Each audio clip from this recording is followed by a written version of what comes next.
नमस्कार दोस्तों, स्वागत है हमारे YouTube channel news study point में। आज हम देखेंगे क्लास 10th का संस्कृत का जो सेंटअप एग्जाम में ऑब्जेक्टिव प्रश्न पूछे गए हैं, उन सभी ऑब्जेक्टिव प्रश्न को यहाँ पर मैं सोल्व करूंगा। तो जो भी स्टूडेंट एग्जाम देकर आए हैं वो स्टूडेंट मिला लीजिए, और जिन स्टूडेंट का भी संस्कृत सब्जेक्ट का एग्जाम नहीं हुआ है वो स्टूडेंट भी देख लीजिए, क्योंकि आपका भी सभी स्टूडेंट का सेम क्वेश्चन आप लोग को पूछा जा रहा है। तो सभी स्टूडेंट का आप लोग को आंसर मालूम हो जाएगा। तो इस क्वेश्चन में आप लोग को मैं यहाँ पर आप लोग को 60 ऑब्जेक्टिव प्रश्न पूछे गए थे, जिनमें 50 ऑब्जेक्टिव प्रश्न का ही आप लोग को जवाब देना था। तो इसमें मैं आप लोग को 60 में 60 ऑब्जेक्टिव आप लोग को प्रोवाइड करवाऊंगा, ताकि आपको जो भी क्वेश्चन को आप जवाब देकर आए हैं उनका आप लोगों को करेक्ट आंसर मालूम हो सके। तो वीडियो में लास्ट तक बने रहिएगा और वीडियो को लाइक कर दीजिए, और चैनल पर पहली बार अगर जुड़े हैं तो चैनल को सब्सक्राइब करके बगल वाले घंटी को प्रेस कर लीजिएगा। फर्स्ट क्वेश्चन में आप लोग को पूछा गया है कि मंगलम पाठ में कितने मंत्र है। मंगलम पाठ में कितने मंत्र था, संकलित था, जिसके बारे में पूछा गया, इंपॉर्टेंट क्वेश्चन था। तो मंगलम पाठ में आप लोग को 5 मंत्र को लिया गया था। तो ऑप्शन बी यहाँ पर आपका बिल्कुल सही आंसर होगा। अब हम चलते हैं, आप लोग को सेकंड नंबर क्वेश्चन में बोला गया है कि विद्वान किसको त्याग कर आत्मस्वरूप प्राप्त कर लेता है। विद्वान किसको आप लोग को आत्मस्वरूप कर लेता है, और नाम और अपने रूप को छोड़कर वह नदियों में संपरलित हो जाता था, सागरों में। नाम नदियां जो थी वह नाम स्वरूप को छोड़कर सागरों में विलुप्त हो जाता था। यहाँ पर आप लोग को नाम और रूप को छोड़कर, तो ऑप्शन ए यहाँ पर आपका बिल्कुल राइट आंसर हो जाएगा। ऑप्शन ए से आप लोग को लेसन नंबर 1 फर्स्ट से ये क्वेश्चन आप लोग को पूछा गया है। 3 नंबर क्वेश्चन में आप लोग को बोला गया है कि कूटनीति की रचना रचना है, किसका कूटनीति का रचना है, जिसके बारे में पूछा गया, इंपॉर्टेंट क्वेश्चन था। तो ये था दामोदर गुप्त का रचना। तो ऑप्शन डी यहाँ पर आपका बिल्कुल सही आंसर होगा। अब हम चलते हैं, आप लोग को 5 नंबर क्वेश्चन में बोला गया है कि कौमुदी महोत्सव किस शासनकाल में प्रचलित था, किस शासनकाल में मनाया जाता था, जिसके बारे में पूछा गया, इंपॉर्टेंट क्वेश्चन था। इसका सही आंसर आप लोग को गुप्त काल में मनाया जाता था। तो ऑप्शन बी यहाँ पर आपका सही आंसर होगा। आप जो भी आंसर टिक करके आए हैं कमेंट करते चलिए, या जो भी क्वेश्चन आप लोग को सही हो रहा है उसका आंसर आप लोग कमेंट जरूर करिएगा। साथ ही साथ 5 नंबर क्वेश्चन में बोला गया है कि चंद्रगुप्त मौर्य काल में कौन से विदेशी यात्री पाटलिपुत्र आए थे। यानी चंद्रगुप्त मौर्य में शासन काल में पाटलिपुत्र कौन सा आप लोग को विदेशी आए थे, जिसके बारे में पूछा गया, इंपॉर्टेंट क्वेश्चन था। इसका सही आंसर आप लोग को होगा, मेघासनी जो था वो पटना आया था चंद्रगुप्त मौर्य के समय में। तो ऑप्शन सी बिल्कुल आपका राइट आंसर हो जाएगा। 6 नंबर क्वेश्चन में बोला गया है कि मैथिली कवि के विद्यापति द्वारा वीर चरित आत्मकथा का संकलित लिया गया है। आलस कथा किससे संकलित लिया गया है, जिसके बारे में पूछा गया, इंपॉर्टेंट क्वेश्चन था। तो ये आप लोग को लिया गया था आप लोग को पुरुष परीक्षा से। तो आप लोग को ऑप्शन डी यहाँ पर बिल्कुल आपको राइट आंसर हो जाएगा। आलस का था में पुरुष को परीक्षा लिया गया था आलसियों का। तो 7 नंबर क्वेश्चन में बोला गया है कि दानी बृहस्पतिवार किसके लिए दानशाला का निर्माण किया था। ये इंपॉर्टेंट आलसशाला से ही आलस कथा से ही ये इंपॉर्टेंट क्वेश्चन है। तो आलसशाला में यहाँ पर आप लोग को आलसियों के लिए वो आप लोग को दानशील का निर्माण किया गया था। तो ऑप्शन यहाँ पर आपका बिल्कुल सही आंसर होगा। अब हम चलते हैं, आप लोग को 8 नंबर क्वेश्चन में बोला गया कि सरस शुक्ला सरस्वती किसे कहा है। सरस्वती शुक्ला किसे कहा गया, जिसके बारे में पूछा गया, इंपॉर्टेंट क्वेश्चन था। वो कहा गया था भावी को। तो भावी ऑप्शन बी यहाँ पर आपका बिल्कुल सही आंसर होगा। अब हम चलते हैं, आप लोग को 9 नंबर क्वेश्चन में। 9 नंबर क्वेश्चन में आप लोग को पूछा गया है वरदामिका परिणय रचना है किनकी द्वारा वरदामिका जो रचना है लिखित किया गया, जिसके बारे में पूछा गया है। तो ये लिखा गया था आप लोग को तिरुमुल्लम्बा के द्वारा। तो ऑप्शन बी सी आप लोग को यहाँ पर बिल्कुल सही आंसर होगा। अब हम चलते हैं, आप लोग को 10 नंबर क्वेश्चन में बोला गया है कि जगत गौरव किस देश को कहा जाता है। इंपॉर्टेंट क्वेश्चन और इजी क्वेश्चन था। तो जगत गौरव कहा जाता है भारत को। तो ऑप्शन यहाँ पर आपका बिल्कुल सही आंसर होगा। अब हम चलते हैं, आप लोग को 11 नंबर क्वेश्चन में बोला गया कि भारतीय संस्कारों की कुल संख्या कितने हैं। इंपॉर्टेंट और इजी सिंपल क्वेश्चन था। तो भारतीय में संस्कारों की संख्या आप लोग को 16 है।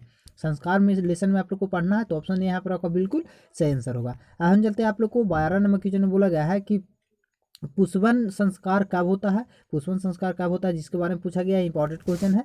और ये किया जाता है आप लोग को जन्म के पूर्व में किया जाता है, पहले किया जाता है, जन्म से पहले ये संस्कार किया जाता है। तो ऑप्शन बी बिल्कुल आपका सही आंसर होगा। अब हम चलते हैं, आप लोग को 13 नंबर क्वेश्चन में बोला है गृहस्थ जीवन संस्कार का नाम क्या था। गृहस्थ जीवन संस्कार का क्या नाम था, जिसके बारे में पूछा गया है। तो विवाह के बाद वो गृहस्थ संस्कार में सम्मिलित हो जाता है। तो ऑप्शन बी यहाँ पर आपका बिल्कुल सही आंसर होगा। अब हम चलते हैं, आप लोग को 14 नंबर क्वेश्चन की। और 14 नंबर क्वेश्चन में बोला गया है कि क्रोध का नाश किससे होता है। क्रोध का नाश किससे होता है, जिसके बारे में पूछा गया है। तो क्रोध का नाश होता है क्षमा से। तो ऑप्शन यहाँ पर आपका बिल्कुल राइट आंसर होगा। अगर आप लोग को क्रोध में किसी आदमी को क्षमा कर देते हैं, माफ कर देते हैं, तो उसमें आप लोग को नाश कम होता है। तो ऑप्शन यहाँ पर आपका बिल्कुल सही आंसर होगा। 15 नंबर क्वेश्चन में बोला गया है कि काम क्रोध और लोभ द्वारा किससे प्राप्ति निश्चय है। काम क्रोध लोभ के द्वारा किसकी प्राप्ति निश्चय है। ये अगर आपको तीनों लक्षण आपके पास है या किन्हीं के पास रहता है तो उससे किसका प्राप्ति होता है। तो नरक की प्राप्ति होती है। काम क्रोध और काम क्रोध और लोभ में। तो ऑप्शन बी यहाँ पर आपको बिल्कुल सही आंसर होगा। 16 नंबर क्वेश्चन में बोला गया है किसकी रचना के विशेष रूप से करनी चाहिए, किसकी रक्षा विशेष रूप से करनी चाहिए, इंपॉर्टेंट क्वेश्चन था। तो हमारे समाज में आप लोगों को नारियों को रक्षा विशेष रूप से करना चाहिए, स्त्रियों को। तो ऑप्शन सी यहाँ पर बिल्कुल सही आंसर होगा। अब हम चलते हैं आप लोग को 17 नंबर क्वेश्चन में बोला गया है कि विद्या किसकी सुरक्षित निधि नहीं है पूछा गया है। विद्या किसकी सुरक्षित निधि नहीं है, जिसके बारे में पूछा गया 17 नंबर क्वेश्चन में। इसका सही आंसर आप लोग को हो जाएगा उन्नत वंश की। तो ऑप्शन सी यहाँ पर ऑप्शन ए यहाँ पर आपका बिल्कुल सही आंसर होगा। अब हम चलते हैं आप लोग को 18 नंबर क्वेश्चन में बोला गया कि छात्र तप क्या है, छात्र का तप क्या है, जिसके बारे में पूछा गया। तो छात्र का तप होता है अध्ययन करना, रेगुलर कंटिन्यू अध्ययन करना। सभी स्टूडेंट के लिए भी ये क्वेश्चन बहुत इंपॉर्टेंट है, और अध्ययन करना स्टूडेंट के लिए ये होता है। तो ऑप्शन सी बिल्कुल आपका राइट आंसर होगा। अब हम चलते हैं 19 नंबर क्वेश्चन में बोला है किसका कार्य सफल होता है, किसके कार्य सफल होता है। तो उद्योग पुरुष को कार्य यहाँ पर सफल होता है, उद्योगी पुरुष जो होता है उनका कार्य सफल होता है। तो ऑप्शन यहाँ पर आपका बिल्कुल सही आंसर होगा। अब हम चलते हैं आप लोग को 20 नंबर क्वेश्चन में बोला गया कि स्वामी दयानंद के प्राज्ञा छद्म गुरु कौन थे, प्राज्ञा छज्जु गुरु कौन थे, जो इसके बारे में छज्जु गुरु कौन थे जिनके बारे में पूछा गया है। तो उनका गुरु का नाम पूछा गया है, वो गुरु का नाम था स्वामी बिरजानंद। तो यहाँ पर ऑप्शन डी बिल्कुल आपको सही आंसर होगा। अब हम चलते हैं आप लोग को 21 नंबर क्वेश्चन में बोला गया है कि सत्यार्थ प्रकाश नामक पुस्तक का रचना किनके द्वारा किया गया है, जिनके बारे में पूछा गया। इंपॉर्टेंट क्वेश्चन था, इसका सही आंसर आप लोग को हो जाएगा, किया गया था स्वामी दयानंद के द्वारा। तो ऑप्शन बी बिल्कुल आपका सही आंसर होगा। अब हम चलते हैं आप लोग को 22 नंबर क्वेश्चन में बोला गया कि ऊर्ध्ववाह किसे कहा जाता है, ऊर्ध्ववाह किसे कहा जाता है, ऊर्ध्ववाह किसे कहा जाता है, जिसके बारे में इसमें पूछा गया है। 22 नंबर क्वेश्चन का सही आंसर होगा अज्ञानियों को बोला जाता है। तो ऑप्शन सी बिल्कुल आपका सही आंसर होगा। अब हम चलते हैं आप लोग को 23 नंबर क्वेश्चन में बोला गया कि व्याघ्रपथी कथा किस ग्रंथ से लिया गया है। व्याघ्रपथी जो है कथा किससे आप लोग को संकलित ही लिया गया है। तो इसका सही आंसर आप लोग को 23 नंबर का आपको राइट आंसर हो हितोपदेशक से लिया गया है। तो ऑप्शन सी आप लोग को बिल्कुल राइट आंसर होगा। अगर व्याघ्रपथी की कथा आप लोग को पढ़े हैं तो कोई बात, आप लोग को पढ़े होंगे तो इस क्वेश्चन का आंसर आप लोग को सही से करेक्ट आप लोग को मिलेगा। साथ ही साथ जिन स्टूडेंट का अब तक कुछ भी तैयारी नहीं हुआ है तो इस चैनल पर आप लोग को 10th को सारा ऑब्जेक्टिव को आप लोग को लेसन बाय लेसन और साथ ही साथ मॉडल सेट से आप लोग को ऑब्जेक्टिव इस चैनल पर आप लोग को तैयारी करवा रहा हूँ। तो जो भी स्टूडेंट अच्छे ढंग से एग्जाम में अच्छा स्कोर करना चाहते हैं तो सारे वीडियो देख लीजिए, जिसमें आप लोग को सभी संस्कृत से लेकर हिंदी सभी सब्जेक्ट का यहाँ पर लेसन वाइज आप लोग को ऑब्जेक्टिव प्रोवाइड करवा दिया हूँ। तो वो वीडियो जाकर जरूर देखिएगा, वहाँ से आप लोग को 100% आप लोग को ऑब्जेक्टिव कंप्लीट होगा, ताकि आप एग्जाम में अच्छा स्कोर कर सकेंगे। साथ ही साथ अब हम चलते हैं आप लोग को 24 नंबर क्वेश्चन में बोला गया है कि कवच और कुंडल जन्म से ही प्राप्त किससे हुआ था। कवच और कुंडल जन्म से प्राप्त हुआ था कर्ण को। तो ऑप्शन ये यहाँ पर आपका बिल्कुल सही आंसर हो जाएगा। अब हम चलते हैं आप लोग को 25 नंबर क्वेश्चन में बोला गया है कि राज संपत्ति किससे समान चपला होती है, जिसके बारे में पूछा गया है। इसका सही आंसर 25 नंबर क्वेश्चन का आपका बिल्कुल राइट आंसर हो जाएगा सांप के जीभ में। तो यहाँ पर ऑप्शन ये बिल्कुल आपका सही आंसर होगा। अब हम जब चलते हैं आप लोग को 26 नंबर क्वेश्चन में बोला गया अंग राज कर्ण के सारथी का नाम क्या था, जिनके बारे में पूछा गया है। सारथी का नाम इसमें पूछा गया, इंपॉर्टेंट क्वेश्चन था। इसका सही आंसर आप लोग को हो जाएगा शल्यराज था उनका नाम। तो ऑप्शन बी बिल्कुल आपका सही आंसर होगा। अब हम चलते हैं आप लोग को 27 नंबर क्वेश्चन में। 27 नंबर क्वेश्चन में बोला गया है किसकी उपेक्षा नहीं करनी चाहिए, जिसके बारे में पूछा गया। इंपॉर्टेंट क्वेश्चन है और वो शांति की उपेक्षा नहीं करना चाहिए। तो ऑप्शन यहाँ पर वो बिल्कुल सही आंसर होगा। अब हम चलते हैं यहाँ पर आप लोग को 28 नंबर क्वेश्चन में बोला गया कि अवैर दया और मित्र भाव किसकी स्थापना होगी, यानी अवैर दया और मित्र भाव से किसकी स्थापना होगी, जिसके बारे में पूछा गया। इंपॉर्टेंट क्वेश्चन है। तो ये तीनों अगर आपके पास है तो उसमें आप लोग को शांति की स्थापना होती है। तो इन तीनों आप लोग को गुण जिनके पास होता है तो शांति होता है। तो ऑप्शन सी यहाँ पर आपका बिल्कुल सही आंसर होगा। अब हम चलते हैं आप लोग को 29 नंबर क्वेश्चन में बोला गया कि नित्य शास्त्र किसे कहा गया है, जिनके बारे में पूछा गया है। नित्य शास्त्र किसे कहा गया है, इंपॉर्टेंट क्वेश्चन था। तो ये कहा गया वैदिक शास्त्र को बोला जाता है। तो ऑप्शन यहाँ पर आपका बिल्कुल सही आंसर होगा। आप जो मैं आप लोग को क्वेश्चन रिपीटेड कर रहा हूँ, ऑब्जेक्टिव बता रहा हूँ, वो ऑब्जेक्टिव 100% आप लोग को सही है। कहीं से भी आप लोग को बुक से मिला लीजिएगा। अगर आप लोग को कोई भी अगर ऑब्जेक्टिव में मिसप्रिंट होता है या गलती मुझसे होती है तो उसे कमेंट करके अपना जरूर बताइए कि सर इसका आंसर ये होना चाहिए।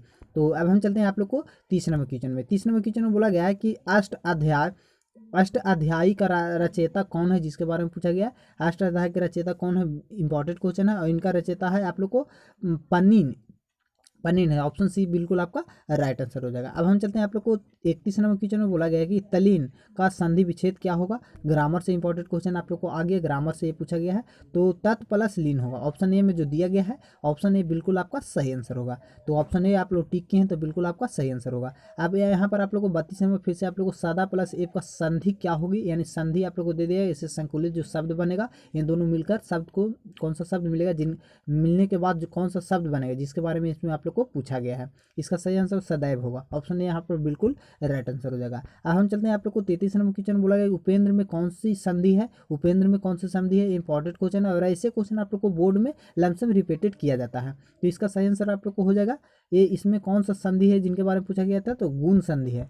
कौन सी संधि है, तो गुण संधि है। ऑप्शन बी आपको बिल्कुल सही आंसर होगा। प्रथमोध्याय की किस संधि का उदाहरण है जिसके बारे में पूछा गया है, इंपॉर्टेंट क्वेश्चन है। इसका सही आंसर आप लोग को हो जाएगा विसर्ग संधि है। तो ऑप्शन ए अगर आप लोग को टिक करके आए तो बिल्कुल आपका सही आंसर होगा। अनुर्थम विग्रह क्या होगा, अनुर्थम का विग्रह पूछा गया है, इसमें कौन सा विग्रह होगा जो पूछा गया है, इंपॉर्टेंट क्वेश्चन था।